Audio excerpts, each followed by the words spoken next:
Hello, hello, hello, hey, hey, hey. Come on in and get comfortable. Welcome back to my channel, Jaleesa, Reading Beyond the Book Cover, where we stay reading beyond the book's cover. My name is Jaleesa. Welcome if it's your first time, and welcome back if you are returning. I am so excited because I am, for once in a long while, I am sharing a book review immediately after I finish reading it. So that's a first. I don't know if I'm going to be able to do it all the time, but I'm happy when I am able to do it, right? Right. But before I get into the review, it's going to be for the book Our Love Will Devour Us by R.L. Meza. I'm pretty sure if you've been keeping up with me and watching my videos or my previous videos, you've been able to see that I have been featuring this book quite a bit. And so I finally finished it, and now I'm going to tell you how I feel about it. But like I said, before I get into that, I actually want to tell you how I came across the book because I have a feeling that you may want to pick up the book based on my review, and I can tell you how to do that for free. I'm pretty sure there's still some spots left on this website where you can pick up the book for free, and all you need to do is read and leave a review. And if you're not able to, because you didn't have the book, you can also do that as well. So where I got the book from is booksirens.com. It's almost the same as NetGalley and Edelweiss, but there are some differences. So booksirens.com, I was told about it through somebody from Goodreads. They saw one of my reviews, they liked it, and they said, hey, go on ahead and sign up for Book Sirens. They have free books there. All you need to do is sign up, and then you can check out or request the book. And then all we ask is that you leave feedback on the website as well as on Goodreads or Amazon, a blog. Just basically get the word out there. Very similar to NetGalley and Edelweiss. The difference that I've noticed so far between Edelweiss, NetGalley, and Book Sirens is that Book Sirens has a limit on what you can request. And that's what I really enjoy about their services or about their website, because I don't know about you all, but when I found out about NetGalley in particular, because that's where I get most of my ARCs from, I went ham. And it's only because I did not think that I would be approved for any or many at all. But to my surprise, I applied for 100 plus and got approved for maybe 80 to 90% of what I asked for. So I have 90 something ARCs out there that I need to read and review. So I overcommitted. That's my fault. I did not know that I would get approved for it so much. So of course I have myself in a pickle, and it makes it look like, oh, okay, you asked for stuff, but you don't review on it. But I take my time. So get off me. But when it comes to Book Sirens, I can't do that, okay? So Book Sirens, I am only able to check out one or request one book. Usually you are approved for it immediately. They ask that you download the book in the way that you want to, and they also, in the email, they let you know what the deadline is. So that's another difference. They have a deadline or a window of time that they expect you to read the book. It's kind of like an agreement. So this is my third book that I read through them, and I've had 3 different dates, but I've also seen other ones outside the 3 that I have been exposed to directly. So I've had 30 days, 60 days, 90 days. I've seen some that are 45 days. So they have a window of time that they expect you to read the book and give feedback. If not feedback, then at least select DNF. You cannot request another book through their website until you do those things, until you actually leave a review or feedback, as well as, or if you don't finish reading it, put a DNF. So that's what I like about it. It makes it where I'm restricted and I can't go ham and go wild checking out stuff. It keeps me accountable as well, and I enjoy that. Again, it's free. I've enjoyed it. And actually another thing, just now remembering, because it just happened recently, maybe like not even more than 24 hours ago, I received an email from them, and they said that they have upgraded me, so I can actually request 2 books now. So I guess like with rapport, so with time, depending on how many reviews that you do, you're able to request more, because you've proven that you're able to read and give constructive not criticism, but constructive feedback. They also outline that in their email as well, and after you request it, they tell you what they expect of you, and then they ask, and they tell you again, not even ask, what they expect of you when you do the feedback. You can't just say, "Oh, I didn't like it," but why didn't you like it? What can the author do to improve? So it's, you know what? Let me take back what I said earlier. It is constructive criticism, but you just want to make sure that you're careful. You do it with tact, and you make sure that you're giving a review that the author can utilize to grow their craft, to do better and make their next book better than the one that you read, right? So yeah, go ahead, check it out. I got it for free. I requested it, was approved the same day. I got it sent to my Kindle, so if you know the email address to your Kindle, they'll send it there, and then you'll be good to go. So I put you on. If I didn't put you on, you already knew. Kudos to you too. I hope you're still keeping up with it. Hopefully what I can do is, like, within a year, I can do like a reprise of this part of the video where I'm telling you all what my experience is after an entire year with Book Sirens, and if there's any changes from now and then. So yeah, go out there, booksirens.com. I'm going to put the link in the bio. Not link in the bio, the link in the description. Wrong app, Jaleesa, wrong app. The link in the description, and then you'll be able to get connected. Again, it's free, no charge. The link is not affiliated or anything like that. It's just getting the word out there that there's another service out there that has free books, and it's not just the mainstream books you see. It's a lot of, I don't know if they're all indie published or some are indie published, but it's different. Okay, so you get me.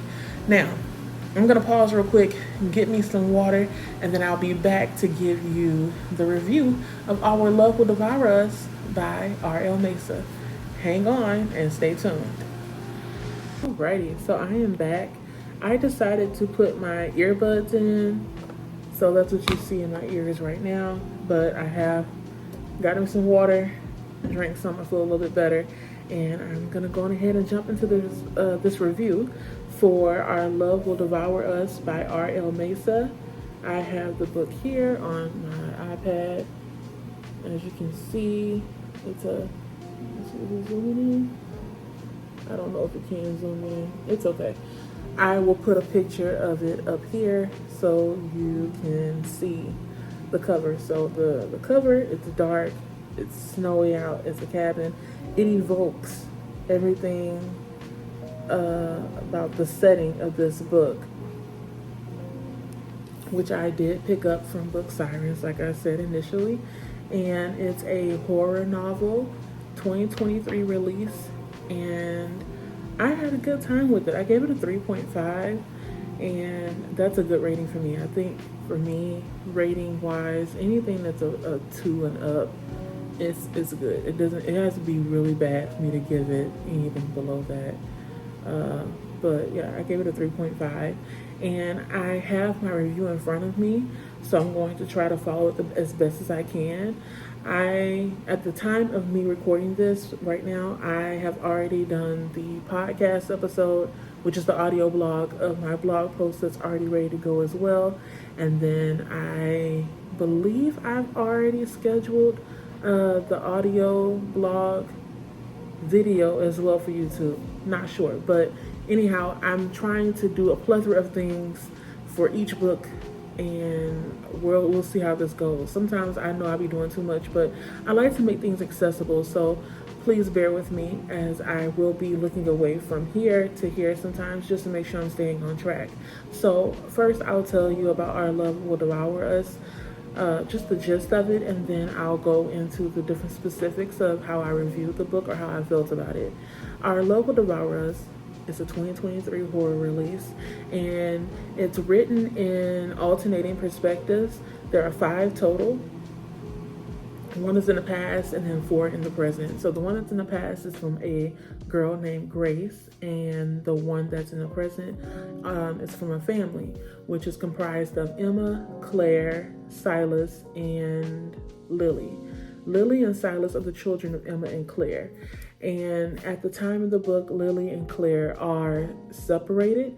They're having marital issues, and Lily is trying her best. That's the daughter. She's trying her best to keep everybody kind of together and make this experience of the parents being separated less of a burden on the parents, as well as her brother Silas. I think Silas is 7 years old. He's really young, but he does feel that, there's a lot of things going on between his parents, and, for whatever reason, they don't want to be together.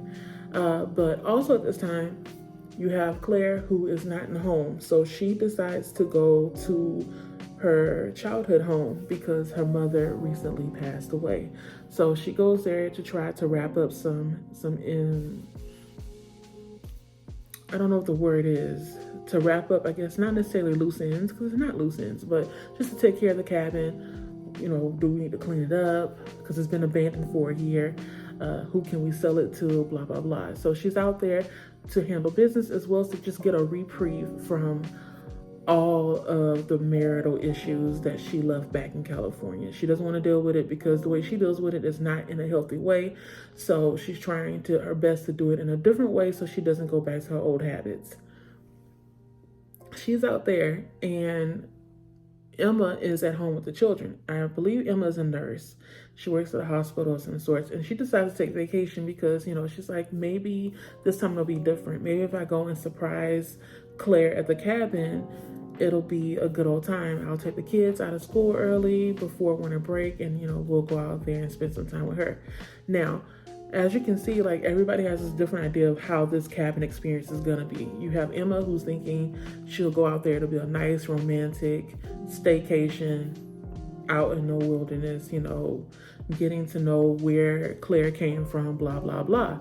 But then you have Claire, who's also like, this is my time to be alone, to process things. I don't want to be bothered. So imagine Emma's surprise when she gets there and Claire ain't having it. She's like, you should have stayed at home.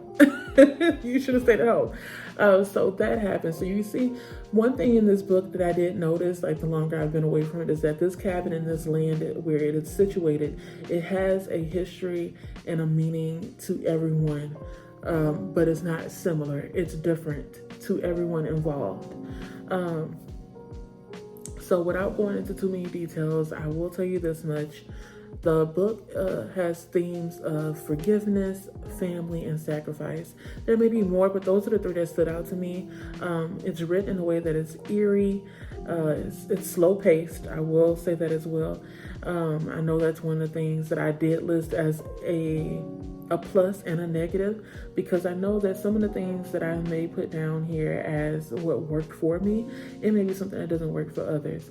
I will say that it almost off-put me, the pacing, because it was going really slow, but because I was curious about where it was going to go, I stuck with it. So it's eerie, it's paced slowly, but the characters is what keeps you locked into the story, and I'm going to tell you why in a second. So after that, though, I also want to mention that this book, even though you can kind of tell where it's going, like what the reveal is going to be, it's almost kind of obvious depending on how hard you're looking, because I don't look too deeply into things when I'm reading. I'm just in for the ride. I'm not sitting there trying to figure out, well, who is that and who is that?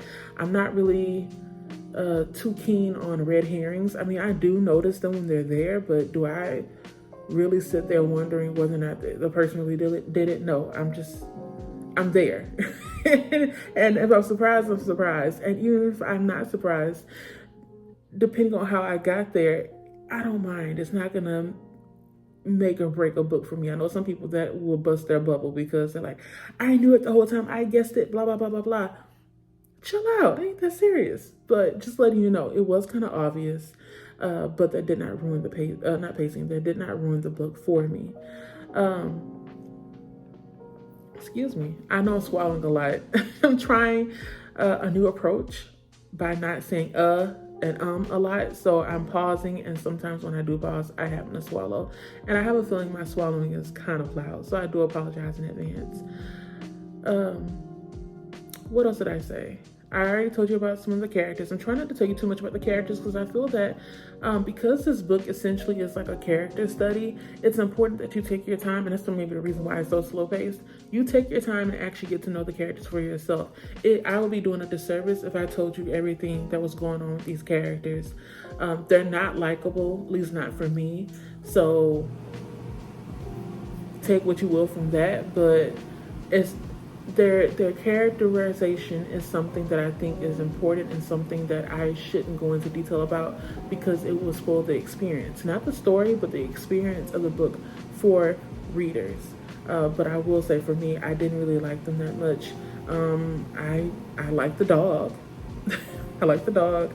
The kids were okay, but I have this thing. I know kids are going to be hard headed, but that's why I have issues with children in books most of the time. It's not all the time, because they are hard headed. They do not listen. And I'm like, ugh.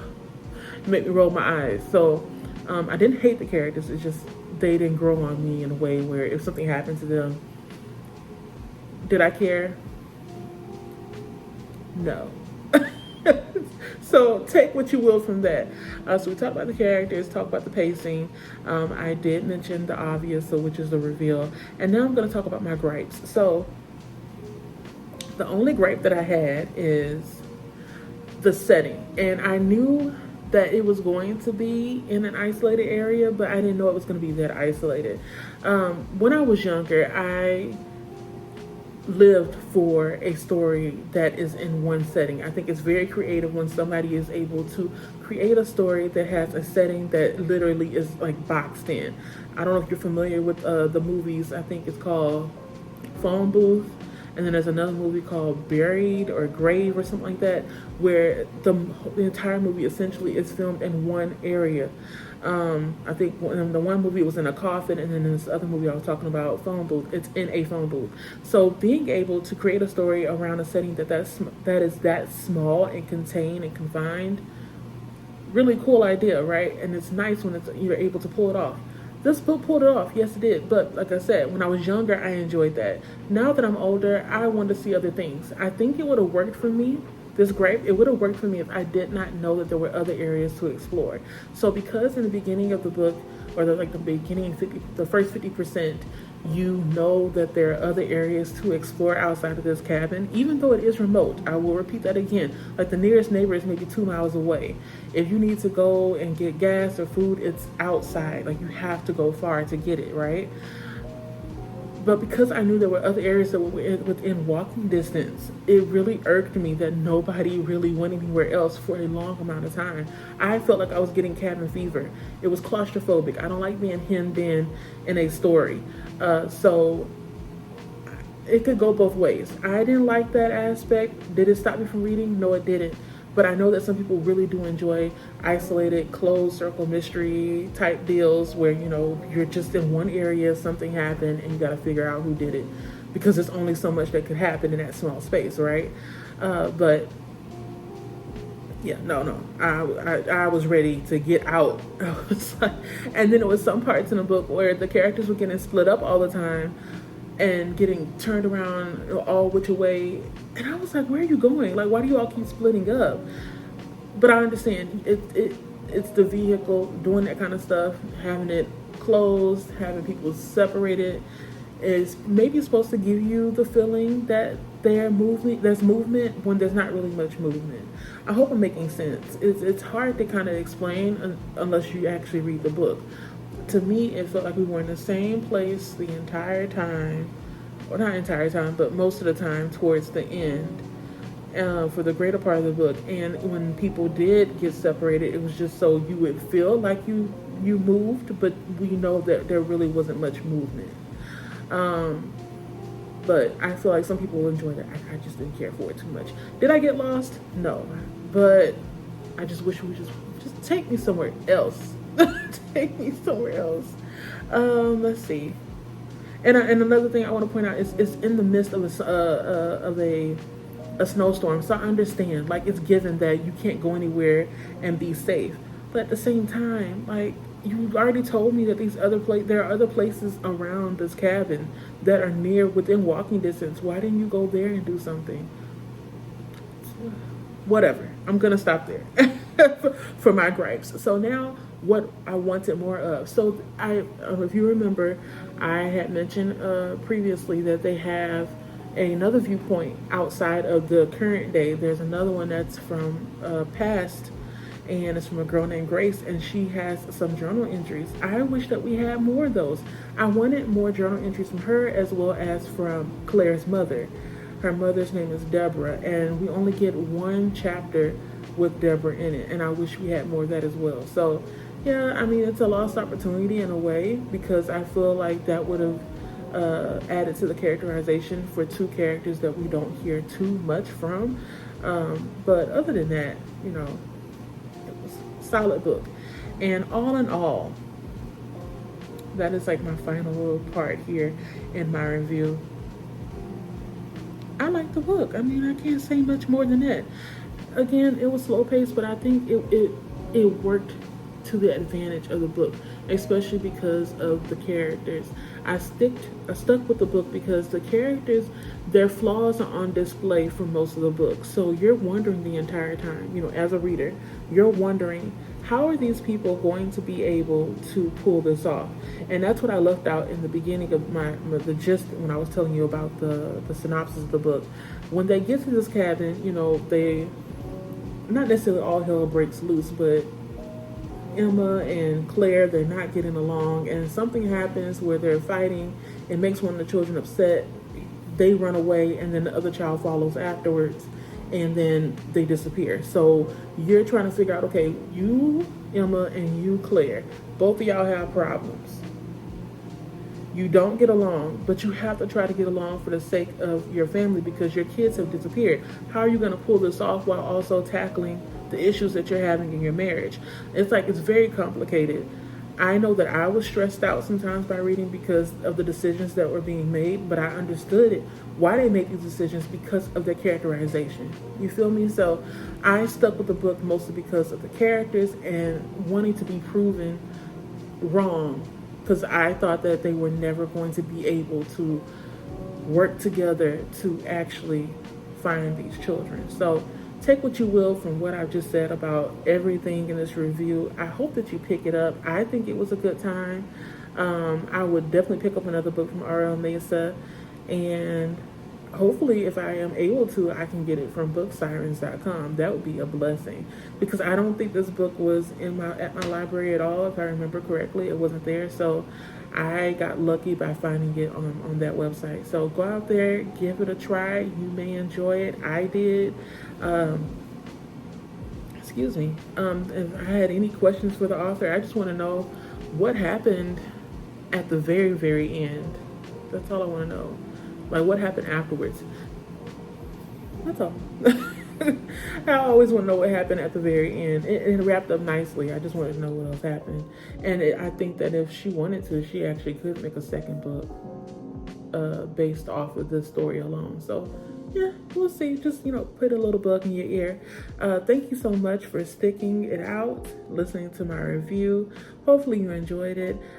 Like I said before, if you are interested, I also have a blog post that's going up, as well as a podcast. They're a little bit more structured and comprehensive than what I have here right now. This is me just talking off the cuff, kind of, and giving you my reactions and my review to this book. And if you have heard this book, let me know what your thoughts were, if you read it as well. And if you haven't read it but you have heard of it, will you be reading it anytime soon? And if you haven't heard of it before and this is your first time, will you be picking it up based on this review here?